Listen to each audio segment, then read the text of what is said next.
Hello everyone, welcome back to my channel Sasi's garden.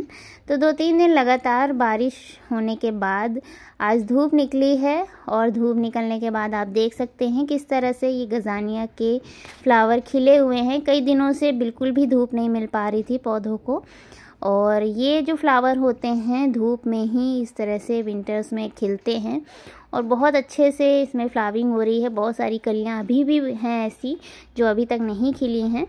तो जब ये सभी कलियाँ इस तरह से खिल जाती हैं तो ये प्लांट देखने में काफ़ी खूबसूरत लगता है। आप देख सकते हैं मैंने इसमें 2 कलर के प्लांट लगाए हुए हैं, 2 कलर के फ्लावर प्लांट हैं इसमें, और इसकी रिपोर्टिंग भी मैं आपके साथ शेयर कर चुकी हूँ।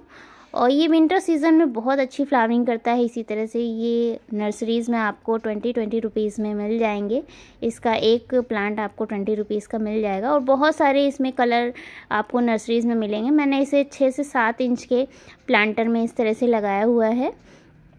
और इसकी जो मैंने मिट्टी तैयार की थी, बहुत ही वेल ड्रेन मिट्टी तैयार की थी, ताकि जैसे बारिश वगैरह होती है तो पानी अगर रुकता है तो इस तरह के प्लांट को बहुत ज़्यादा नुकसान पहुंचता है। तो मिट्टी जब भी आप इस तरह के या किसी भी तरह के हम प्लांट जो प्लांटर में लगाते हैं, गमले वगैरह में लगाते हैं, उनके लिए मिट्टी हमें वेल ड्रेन ही तैयार करनी चाहिए। मोस्टली जो प्लांट होते हैं उन्हें बहुत ज़्यादा पानी पसंद नहीं होता है, कुछ प्लांट को छोड़ करके। अभी आप देख सकते हैं कुछ फ्लावर की आपको पंखुड़ियाँ जो हैं पूरी तरह से खिली हुई नहीं दिख रही होंगी, क्योंकि ये फ्लावर 2 से 3 दिन में पूरी तरह से खिल जाते हैं। तो जो वाइट वाले हैं, वाइट और येलो कॉम्बिनेशन में हैं, वो पूरी तरह से खिल गए हैं, और ये वाले अभी 2-3 दिन में और अच्छे से खिल जाएंगे तो और भी ज़्यादा सुंदर लगेंगे। शाम होते होते ये फ्लावर अपनी पंखुड़ियाँ बंद कर लेते हैं, और जैसे ही सुबह इन्हें धूप मिलती है दोपहर तक बहुत अच्छे से ये फ्लावर खिल जाते हैं। तो आज मैं इसकी गुड़ाई कर रही हूँ, और गुड़ाई करने के बाद इसमें वर्मी कंपोस्ट ऐड करूँगी। तो वर्मी कंपोस्ट या फिर आप इसमें काउडंग मैन्योर या कोई भी किचन कंपोस्ट या जो भी आप फर्टिलाइज़र, केमिकल फर्टिलाइज़र अगर देते हैं तो आप इन प्लांट को दे सकते हैं। सही मात्रा में दें केमिकल फर्टिलाइज़र अगर आप दे रहे हैं तो आज मैं इन्हें वर्मी कंपोस्ट दे रही हूँ। तो फर्टिलाइज़र देने से पहले मैं जितने भी इसमें डेड फ्लावर आप देख सकते हैं इस तरह से हैं, इन्हें हटा दूंगी। जितनी भी डेड लीव्स हैं उन्हें हटा दूंगी, और अच्छे से गुड़ाई करने के बाद ही इसमें कोई भी आप फर्टिलाइज़र दे सकते हैं। तो गुड़ाई वगैरह करने का काम मैं वीक में एक बार सभी प्लांट में कर लेती हूँ। कोशिश करती हूँ जितने भी डेड फ्लावर हैं उन्हें रिमूव कर देती हूँ, डेड लीव्स हैं उन्हें भी रिमूव कर देती हूँ। तो उससे जो है प्लांट में नई नई कलियाँ और फ्लावरिंग अच्छी होती है। तो इस तरह से ये प्लांट काफ़ी अच्छी इसकी ग्रोथ हो रही है। तो इस तरह से 2 से 3 दिनों तक ये फ्लावर इसी तरह से इस प्लांट पर खिलते रहते हैं, और खिलने के बाद कुछ इस तरह से मुरझा जाते हैं। तो मैं इन्हें अभी तो रिमूव कर देती हूँ। आप देख सकते हैं ये पूरी तरह से सूखे नहीं हैं, लेकिन जब मुझे इनसे सीड्स कलेक्ट करना होगा तब मैं इन्हें इसी तरह से लगा रहने दूँगी, और जब ये पूरी तरह से सूख जाएंगे तभी इनके सीड्स को कलेक्ट करके रखूँगी। क्योंकि ये जो प्लांट हैं इन्हें सीड से ज़्यादातर लगाया जाता है, सीड से ही इनका जर्मिनेशन ज़्यादातर किया जाता है, और कटिंग से भी ग्रो हो जाते हैं। जहाँ से इनकी नीचे मिट्टी में आप चेक कर सकते हैं, मिट्टी में जहाँ से इनके रनर वगैरह होते हैं और जहाँ से इनकी ग्रोथ होती है वहाँ से आप इनकी कटिंग को ले करके लगा सकते हैं। आप जिस तरह से मैंने वर्बीना की कटिंग लगाई थी आप मेरे चैनल पर विज़िट करके देख सकते हैं, उसी तरह से सेम इसका भी कटिंग से प्रोपगेशन होता है। तो मैंने फ्लावर इसके निकाल दिए हैं, पूरी तरह से सूखे नहीं थे और मैंने निकाल दिया। इसमें आप देख सकते हैं वाइट कलर का सैप सा निकलता है जब भी आप इसकी फ्लावर को जहाँ से तोड़ेंगे तने से इसके। तो मैं आपको इसे घुमा करके दिखा रही हूँ, क्योंकि ये जो फ्लावर प्लांट है इसे बहुत अच्छी धूप की ज़रूरत होती है, और जिधर की तरफ धूप इसे मिलती है उधर की तरफ ही ये पूरा प्लांट झुक जाता है।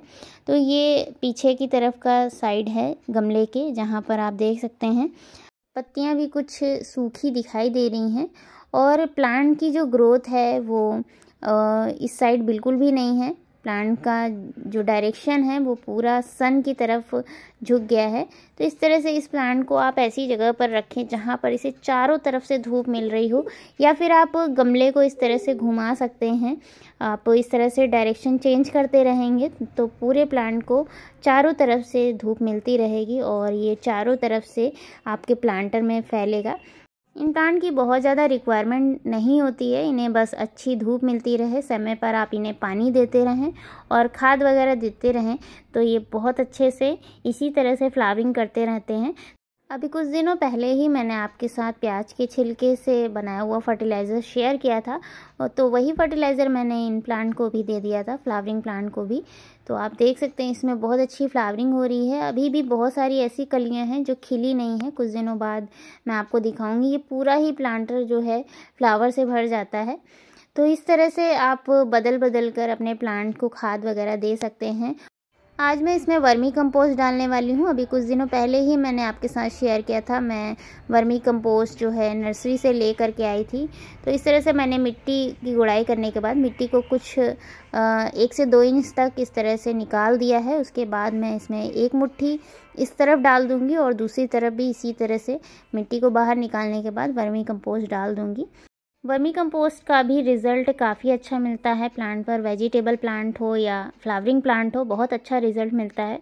तो आप वर्मी कंपोस्ट, काउडंग मैन्योर या किचन कंपोस्ट से तैयार किया हुआ फर्टिलाइज़र अपने इन प्लांट्स को दे सकते हैं। और अगर आप केमिकल फर्टिलाइज़र यूज़ करते हैं तो सही मात्रा में अगर देते हैं तो उसका भी रिज़ल्ट अच्छा आता है।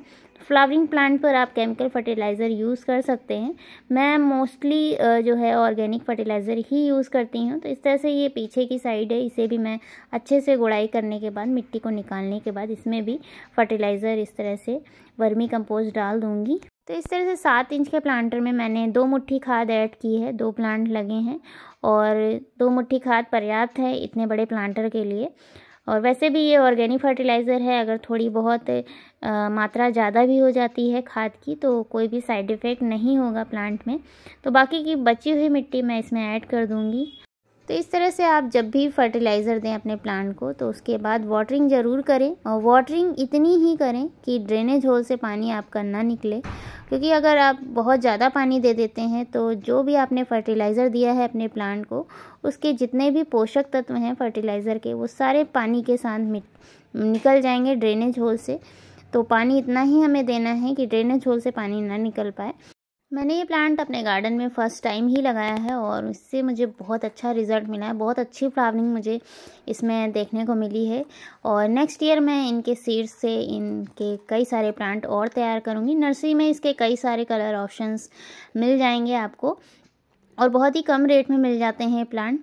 तो इस तरह से आप विंटर फ्लावरिंग प्लांट की केयर कर सकते हैं। इन्हें कटिंग से और सीड से तैयार कर सकते हैं। सीज़न स्टार्ट होने के पहले ही इनकी सीडलिंग वगैरह तैयार की जाती है, उसके बाद इन प्लांट को आप अपने गार्डन में ऐड कर सकते हैं।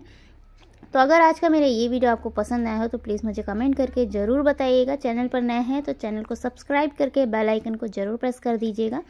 तो मिलते हैं फिर से इसी तरह के एक और नए वीडियो में एक नई अपडेट के साथ। तब तक के लिए thank you so much for watching.